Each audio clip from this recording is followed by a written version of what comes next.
Het is nou de Frieske vallersweken en dus worden er een soort verhaaltjes om je vallezen. Joert maak ik een verhaaltje om je vallezen en ik lees je hem voor uit het boekje Tomke en het boekje heet 1, 2, los. En het eerste verhaaltje wat ik om je vallezen zal, dat heet Boeltje blazen.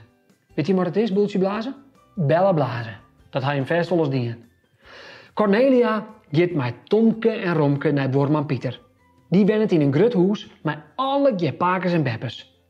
Mag ik mijn boeltje blazen mooi nemen, vreeg Tomke. Dat mij wel van Cornelia.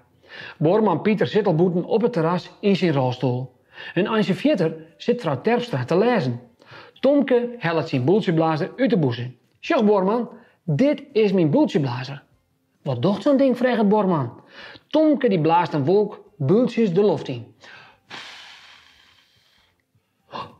Het is een mirakel, zei Boorman. Weet je wat een mirakel is? Een mirakel is een wonder. Maar ik een keer blazen.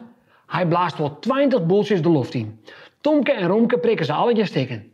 Dat vind ik een mooi speeltje, zei Boorman. Blaast al even Tomke, dan prik ik ze stikken. Tomke die blaast en Boorman die prikt. Boorman wordt er wel een beetje wurg van. Wij moeten maar even wat drinken ha en een koekje zei er. Vrouw Terpstra zit nog noffelijk te lezen. Boorman Pieter die sjocht naar haar. Hij vindt haar lief. Hij sjocht ek naar de boeltjeblazer van Tomke. Tomke, worst al een euro vertjen? Vreeg Boorman. Jawel. Wat moet ik dan doen? Vreeg Tomke. Boorman fluistert Tomke wat in het eer. Tomke die begint te lachen. Vlug pakt er zijn boeltjeblazer en sloept heel stil naar vrouw Terpstra ta. Ze had niet in de gaten.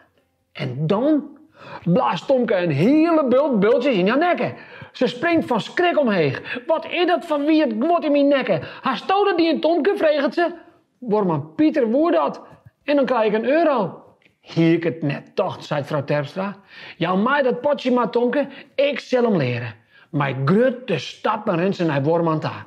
En dan blaast ze wel 100 bultjes naar hem ta. In zijn gezicht, op zijn keelholen, in zijn neus. Stop!